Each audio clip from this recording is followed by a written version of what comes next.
Welcome to NECN TV. I am Arkirti. Today I am here with you to discuss the topic interference. Interference definition తెలుసుకుందాం first.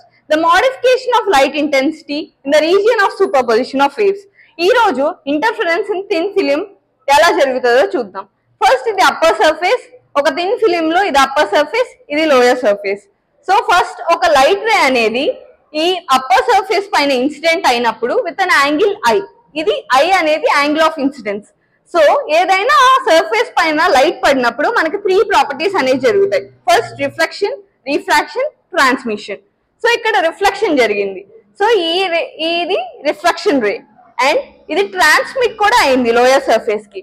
So ఇక్కడ transmit అయ్యి ఈ రే మళ్ళీ reflect అయింది. Reflect అయ్యి upper surface కి వచ్చి ఈ రెండు మీడియంస్ యొక్క డిఫరెన్స్ ఉంది. ఇక్కడ వేరే మీడియం ఉంది, ఇక్కడ వేరే మీడియం ఉంది కాబట్టి రీఫ్రాక్షన్ అనేది జరుగుతుంది. సో రే 1 రే 2 అనేవి ఇంటర్ఫరెన్స్ ప్యాటర్న్ అనేది క్రియేట్ చేస్తాయి. సో వీటి మధ్య ఈ రే 1 కి రే 2 కి మధ్య ఉన్న పార్ట్ డిఫరెన్స్ ఏందో చూద్దాం. ఇప్పుడు పార్ట్ డిఫరెన్స్ ని మనం డెల్టాతో రీప్రజెంట్ చేస్తాం. So path difference is equals to mu. Mu అంటే అప్పర్ సర్ఫేస్ కి లోయర్ సర్ఫేస్ కి మధ్య ఉన్న రీఫ్రాక్టివ్ ఇండెక్స్. సో దీని refractive index mu into BC plus CD minus BG. ఇక్కడ ఉన్న రీఫ్రాక్టివ్ ఇండెక్స్ ఏంటి అంటే 1, ఎందుకంటే అక్కడ మీడియం ఉండేది ఎయిర్. సో ఎయిర్ మీడియం ఉన్న రీఫ్రాక్టివ్ ఇండెక్స్ 1 కాబట్టి is equals to in air అని రాశాను. In triangle CD. ఇప్పుడు మనకి ఈ టర్మ్స్ అన్ని కావాలి. ఈ టర్మ్స్ అన్ని కావాలి అంటే మనం మ్యాథమెటికల్ టర్మ్స్ ని తీసుకొని ఈ టర్మ్స్ అన్ని క్యాలిక్యులేట్ చేద్దాం. ఇన్ ట్రయాంగిల్ సిహెచ్డి అంటే ఈ ట్రయాంగిల్. ఇన్ ట్రయాంగిల్ సిహెచ్డి లో మనకి కాస్ ఆర్ కావాలి. So cos R is equals to cos ఏంటి adjacent by hypotenuse. So cos R is equals to CH by CD is equals to CH అంటే ఏంటి the thickness between upper surface and lower surface. So I denoted it T. So CD is equals to T by cos R. And next one ఏంటి in triangle BCH. ఈ triangle మనం తీసుకుంటున్నాం. ఈ triangle తీసుకున్నప్పుడు అక్కడ cos R ఏమవుతుంది CH by BC. CH అంటే thickness T. So BC ఏమవుతుంది T by cos R. So ఈ CD BC టర్మ్స్ వచ్చేసాయి మనకి. సో ఇప్పుడు మనకి ఇంకో టర్మ్ ఏం కావాలి BG టర్మ్ కావాలి. బీజీ టర్మ్ కావాలి కాబట్టి ఇన్ ట్రయాంగిల్ బిజిడి ఈ ట్రయాంగిల్ తీసుకుంటున్నాను.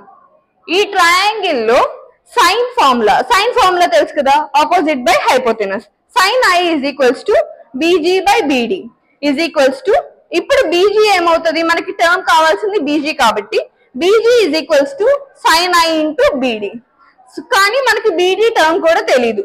బీడీ టర్మ్ కావాలి అంటే బిహెచ్ ప్లస్ హెచ్డి చేయాలి.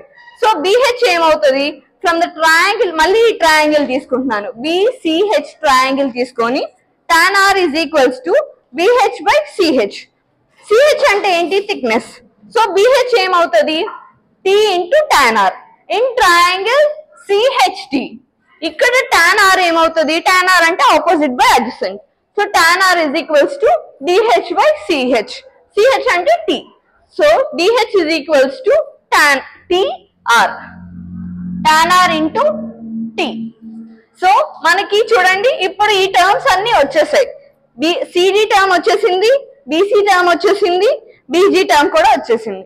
సో మనం ఇవన్నీ ఈ ఈక్వేషన్ లో పార్ట్ డిఫరెన్స్ ఒక ఈక్వేషన్ లో సబ్స్టిట్యూట్ చేయొచ్చు. సో సబ్స్టిట్యూట్ చేయడానికి delta is equals to mu BC plus CD ఏమవుతుంది BC plus CD 2T by cos R. BG అంటే ఏంటి sine I into BD. BD అంటే ఏంటి బిహెచ్ ఇంటూ డిహెచ్ అంటే 2T tan R. సో ఇప్పుడు మనకి ఈ ఈక్వేషన్ మీరు బాగా అబ్జర్వ్ చేస్తే ఇక్కడ అన్ని ఆర్ టర్మ్సే ఉన్నాయి, అంటే కాస్ ఆర్ tan R ఇవే ఉన్నాయి. కానీ ఒకటి డిఫరెంట్ గా ఉంది, ఏంటది సైన్ ఐ. సో ఈ సైన్ ఐ కూడా నాకు సైన్ ఆర్ లాగా మారాలి. సో మారాలి అంటే ఫ్రమ్ స్నెల్స్ లా మనందరికి తెలుసు mu is equals to sin I by sin R. So sin I is equals to mu into sin R గా రాశాను. So delta is equals to mu by 2T cos R.